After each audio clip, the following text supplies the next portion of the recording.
welcome to the Great Detectives of Old Time Radio. From Boise, Idaho, this is your host, Adam Graham. If you have a comment, email it to me, box13@greatdetectives.net. Follow us on Twitter at Radio Detectives and become one of our friends on Facebook, facebook.com/Radio Detectives. Well, before we do get started, I do want to once again encourage you to support our listener support campaign, support.greatdetectives.net.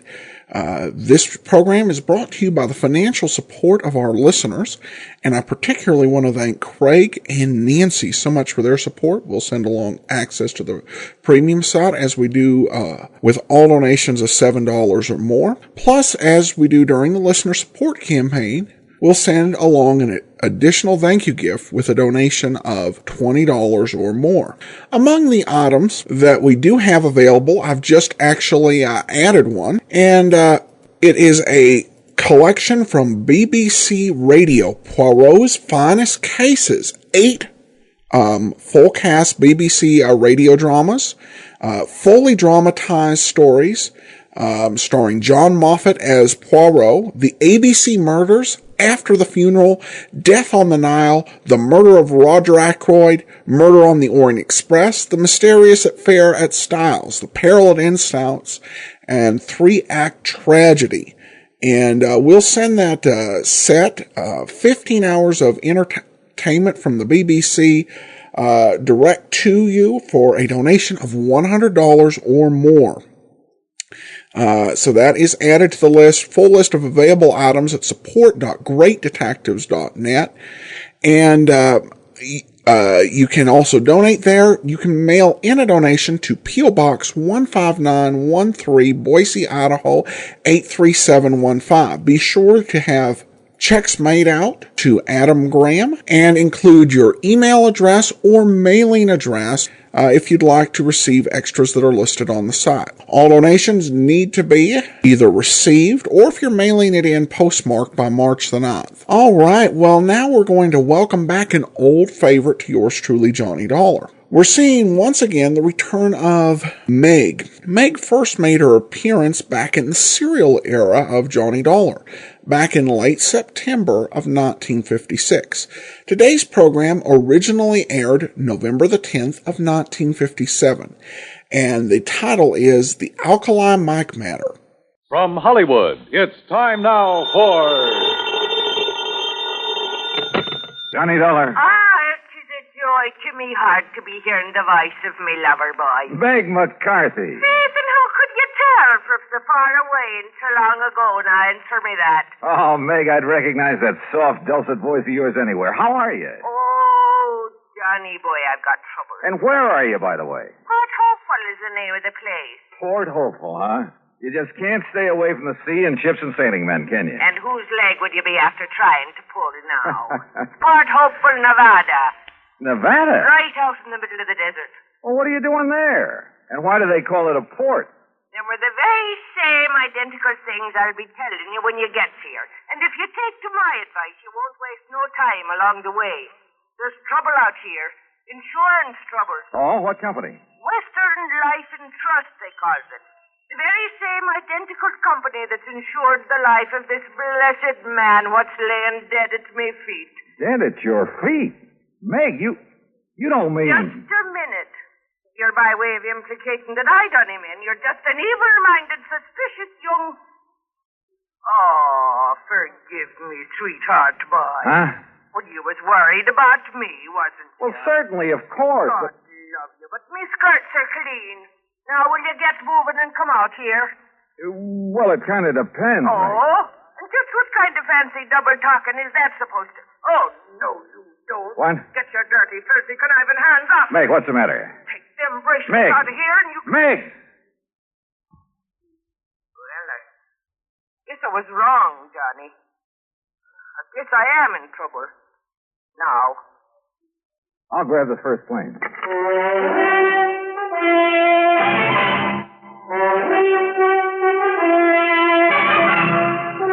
Bob Bailey in the exciting adventures of the man with the action-packed expense account. America's fabulous freelance insurance investigator. Yours truly, Johnny Dollar.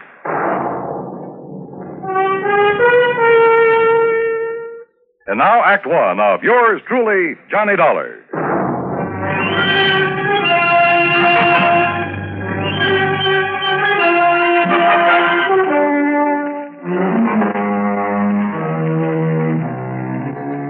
Expense account submitted by Special Investigator Johnny Dollar to Western Life and Trust Insurance Company, San Francisco office. Following is an account of expenses incurred during my investigation of the Alkali Mike matter. Expense account item 1, 375, telephone call to Bill Kemper at Western Life and Trust, who talked only long enough to order me onto the first plane for the coast. Item 2, 153.50, transportation on a late-evening flight to San Francisco. Item 3, the next morning, 4:25, cab from the airport to Bill Kemper's office in the Lawson building. Ever hear of Alkali Mike Murphy, Johnny? Yeah, sure, Bill. At least I think so. Isn't he the kind of legendary character who found so much gold somewhere out here? Over in the Black Rock Desert, Nevada. Yeah, a place called Port Hopeful? That's right. The original Alkali Mike had been the skipper of a sailing ship before he got the lust for gold back in the last century. Yeah, well, what about it? Finally found it. Plenty of it.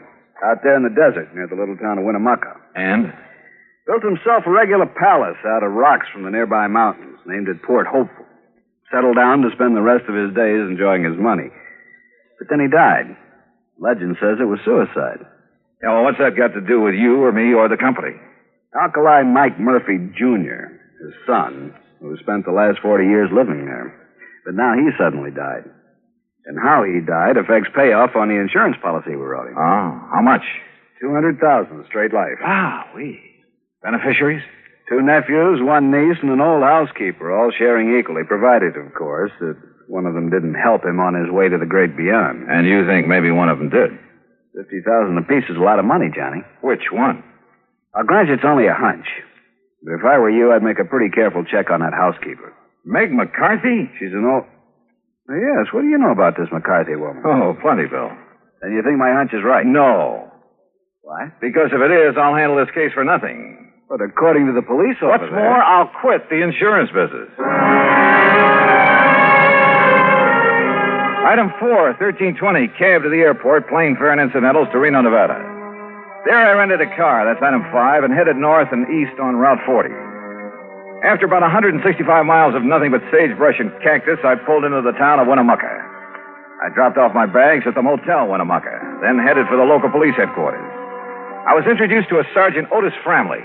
There's no point in driving out to Port Hopeful, Mr. Dollar. We've got the number 1 suspect right here. Picked her up last night. Her? Meg McCarthy? Right. And you suspect her of what? Murder? If she didn't poison old Alkali Mike, I'll eat my shirt. Then you'd better decide right now if you want it baked, boiled, or fried. Where is she? In her cell. Come on. You mean you've got some reason for thinking she didn't do it? I know Meg McCarthy. Yeah, but don't you see she's the only one who was anywhere near him?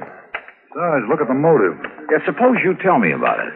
Well, she's only been out there at Hopeful taking care of him about 6 months. Yet she gets under the skin of the old codger enough to make him turn over a big hunk of his insurance money. And that takes care of motive, huh? Well, doesn't it?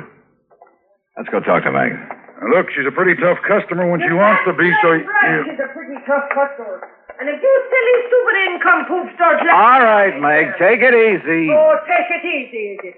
If you blinking idiom think you can keep a decent, self-respected lady... I said take it easy. And I... Oh, Johnny darling. Me ever loving boy. Hi, Meg, you old rascal. Sweetheart, I know you'd come to save me out of this horrible place. Yeah, well, that pretty much depends on you, on what you're able to tell me about this whole thing. You bet I'll tell you. Only, Johnny. What's the matter? Sure, I'll tell you. All I know. It'll be the honest truth, Johnny boy. But don't you see? The only evidence I can give is enough to hang me. Meg. Oh, Johnny, I need your help. I need it bad.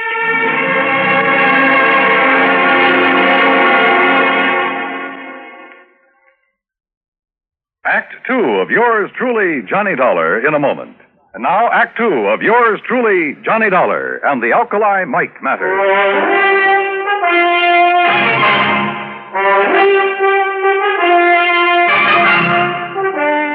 sergeant left Meg McCarthy and me alone there at the jail in Winnemucca, Nevada. And she told me all she knew. Johnny had just plain got fed up with all the noisy, roistering, drunken sailors that used to come to my fancy cafe back on the East Coast.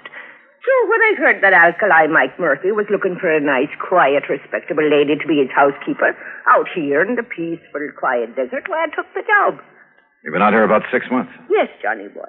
And me and Alkali, we just got along fine. I cooked good meals for him, and we played cribbage together in the evenings.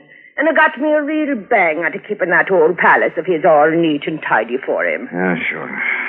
But now, Meg, I understand he named you as a beneficiary of his big insurance policy. I told him I didn't want it. And besides, I have plenty of money of me own from selling out my cafe back east. Do you know the other beneficiaries? Huh? Do I know them? Them nephews and that me. Just hanging around waiting for him to die these last 20 years. That's all they've been doing. Except maybe Edgar. Edgar? Edgar Murphy, the oldest nephew, the nice one. He's had a fine job over to the bank in Lovelock. And the others? Margaret! Oh, she's a disgrace to me fine old name. Playing around with every Tom, Dick, and Henry she can get her hands on. Looking for the one with the most money so she can snag him and live the easy life. Where is she? It's for Danny. Well, he's another no-count. Spends all his time horsing around and gambling. Where are they now? Out to Port Hope, but where else? Each of them trying to sizzle the others out of all the fine furniture and old silverware and lovely china. You know, when the estate gets settled. Sneaky, snivelly. All right, Meg, all right. If I'm going to try to help you, there are some things I have to know. I'll tell you everything, Johnny boy. How did Alkali Mike die? Poison, the doctor said it was. In something that he ate. And who could have given it to him? There's the trouble, darling. Huh? I was the only one with him. I was the only one ever touched his food. Could it have been poisoned before it was brought into the house? No, never. Everything I bought for him and me come from the markets right here in Winnemucca. Besides, Johnny, I always had the same things he did. Even the day he died? Yes. Even that same fateful morning. Well, did the doctor say what the poison was? Yes. Quinititani. Quintanogen? Yes, that was it. Sulfur or something. Quintanogen sulfonate? Yes, it turns to sulfonate. Now, that's strange. Because if I remember correctly, that's related to one of the old Indian arrow poisons. Ah, but Johnny, there ain't been no Indians around here for years. At least the wild ones. Look, Meg, I want to go out to that so-called palace, Fort Hopeful, but I want you with me. Well, of course, lover. Only how can I get out of this jail? Let me worry about that. It took the help of a local attorney that set him $500. But I managed to get Meg out of the clink, as long as Sergeant Framley stayed with us, that is. We headed out across the desert over a road that should have been traveled only by jeep. And finally, after about 60 miles of it, we came into a bare, rocky valley. And there in the middle of it sat the palace, Fort Hopeful. Only it should have been called Fort Hopeful. Ain't it a beautiful spot, Johnny boy? It was an atrocity, a huge, rambling jumble of native stone badly cemented together. There were almost as many doors sagging on their hinges as there were windows, as though the whole place had been put together one room at a time. Windows were set in at cockeyed angles, and most of them were dirty. 3 fairly new cars were parked out in front. Yeah, the relatives, Dollar. They've been here ever since the old coot died, like a bunch of buzzards. Bullshit. Yeah, I know what you mean. Well, come on, let's go in. Yes, and see how they've messed up our lovely palace whilst I've been languishing myself away in that hoot car. Hey, look, Sergeant, if old Alkali was murdered. Of course he was. How else would he get that poison?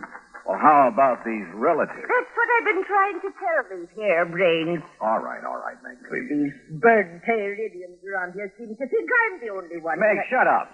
Yes, dearie. You know I love you when you talk to me like that. Just like my dear departed husband, God. Yes, all right. Well, what about it, Sergeant? Oh, you mean his own kin? No, Mr. Dollar. People out here in this part of the country have too much respect for their own kin. Even when there's a lot of money involved? Yes, I even go so far What do you mean, Sergeant, bringing that killer back here? Well, it's this way, Edgar. Yes, Sergeant, how dare you? Now, look, it's all perfectly legal. Legal? This woman killed our uncle. Now, look, will you? Mr. Dollar here is an insurance investigator. Johnny Dollar? That's right. Oh, I've heard about you. Well, I haven't. I'm Margie. And believe me, Edgar, everything will be all right with him here. Won't it, Johnny? Will it? I'm sure it will. Well, we'll see. You want to come in? What do you mean, do we want to come in? You think we're going to stand out here on our feet all day? Why don't you drop dead? Oh, blatherskite. All right, Meg. Come on. Sit down, Johnny. Here.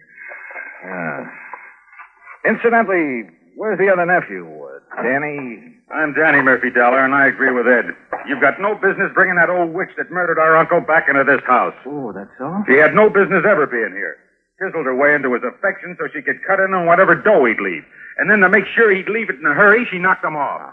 Wouldn't that same reason make all three of you want to see him out of the way? Now, just a minute. Just take it easy, Danny. Well, what do you mean, take it easy? He's practically accusing us of killing Alkali. If the shoe fits, Danny boy. Why, you dirty... You lay one hand on Johnny Dollar and I'll tear your eyes out from limb to limb. Okay, Meg. Meg!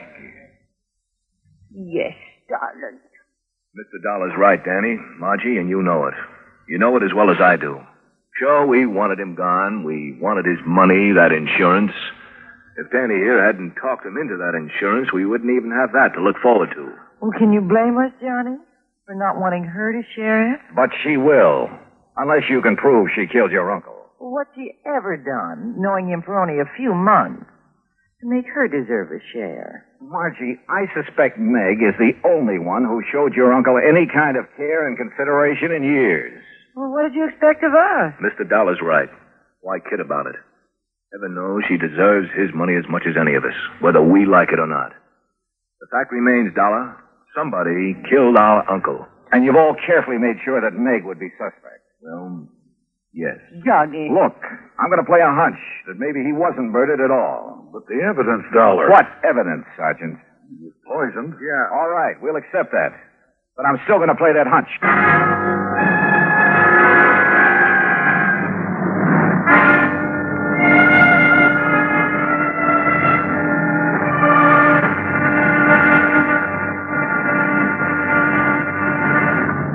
Act 3 of yours truly, Johnny Dollar, in a moment. Act 3 of yours truly, Johnny Dollar, and the Alkali Mike matter. Now, look here, Dollar. We know that old Alkali Mike was poisoned. If that isn't murder, what is it? Have you ever thought of suicide, Sergeant? Suicide. Oh, of course not. This money-grabbing old biddy here did him in. Now, just a minute, Margie Murphy. Sure. Why would old Alkali ever commit suicide? I don't know, Danny. Disappointment over you three, his only relative? He paid no attention to it. Or was it the other way around? You paid no attention to him. He didn't want us around. Except maybe Edgar. Well, offhand, I can't say that I blame him. But he did welcome the care and whatever affection Meg may have given him. Yes, Mr. Dollar, that's true. She was after his money, that's all. I told him I didn't want his money. And if you don't shut up, you little squirm and conniving... Meg! All right. Johnny, bye. What are you looking so thoughtful about, Edgar? Suicide. Old Alkali's father chose to go that way. Yeah, I know. No one understood why. He had everything he wanted, money, even this so-called palace, this atrocity that he named Port Hopeful. You mean he had no more reason to take his life than your uncle? Well, that's what I mean, Sergeant. How did his father take his life? By drinking poison, an old Indian poison. Quintanilin sulfonate. Oh, no. Oh, the cup. What? The old cup that his father used. What are you talking about, Meg? Come here, all of you. Come here in the dining room. What for, Meg? In here, where he keeps all the old silver and china and brickety-brack. Here. Now look here in the china closet. There, you see. That cup or mug on the top shelf, Dollar. Is that the one his father used to drink the poison? Yes, but it's never been used since. Oh, no, Mr. Edgar, that's where you're wrong. What? Oh, saints preserve us. This is terrible. What is it, Meg? Get to the point. Yes, Johnny, but it scares me. Well? Every night after his dinner, Alkali, God rest his poor soul, he'd have his whiskey from one of the clay mugs on that shelf, a different mug every night. Yes, that's true. Except that never would he touch that one. The lavender one. What's a what? Called it the death cup. Only he joked about it. But then the night before he died, he talked about it again. Let me see that mug. Well, I'll get it for you. He said it was making a superstitious old fool out of him. Here. He said his father drank from it and died. but that he would bring from it and live. That he'd show he weren't superstitious about it. Oh. Good heavens, look here. And I poured the drink for him. What is it, Dollar? Yeah, what is it? The heavy deposit in the bottom of this mug. Hard as a rock. But still the poison? Yeah. The same deep purple color of quintanogen sulfonate. After 40 years? Oh, I tried to wash it out, Johnny, before and after use. Oh, water wouldn't touch it. Oh, that's why I thought it was part of the clay. But the alcohol in this whiskey would. Oh. It released enough of that poison to kill him. Oh, if only I'd have known.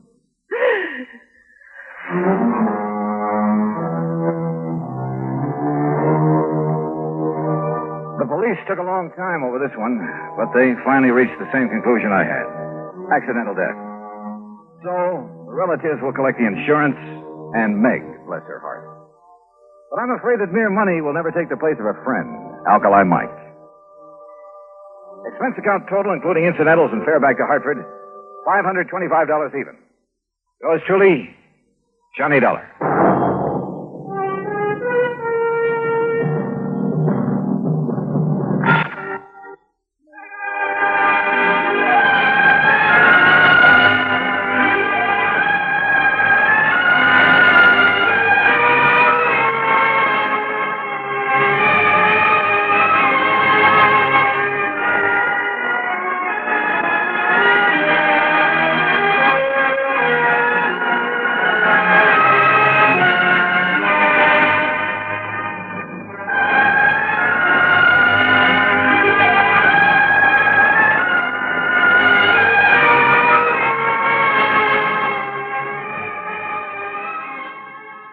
Welcome back. So good to have Virginia Gregg back in the role of Meg.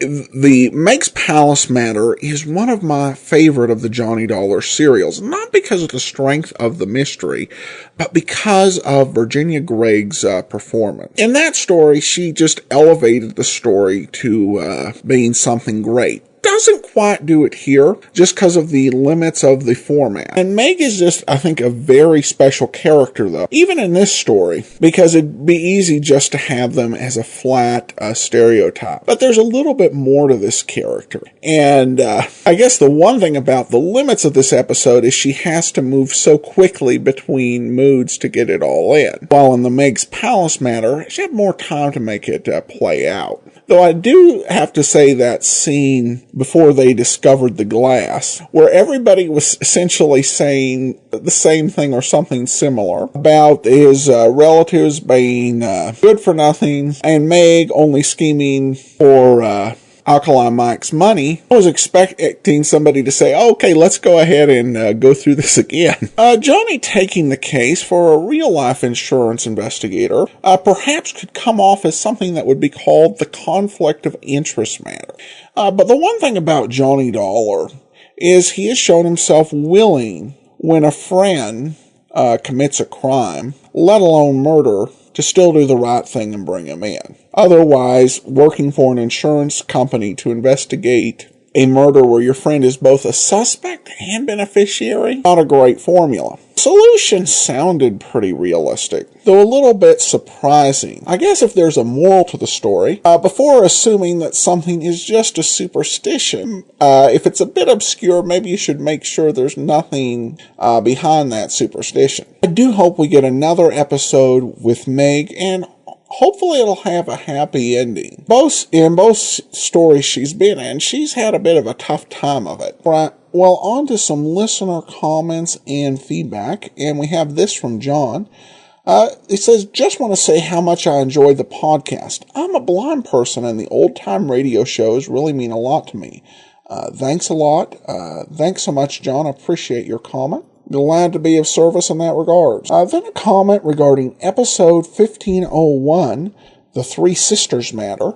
Bobby Lee says, I actually like the fact that Johnny did not have any closing remarks. It showed the case really got to him.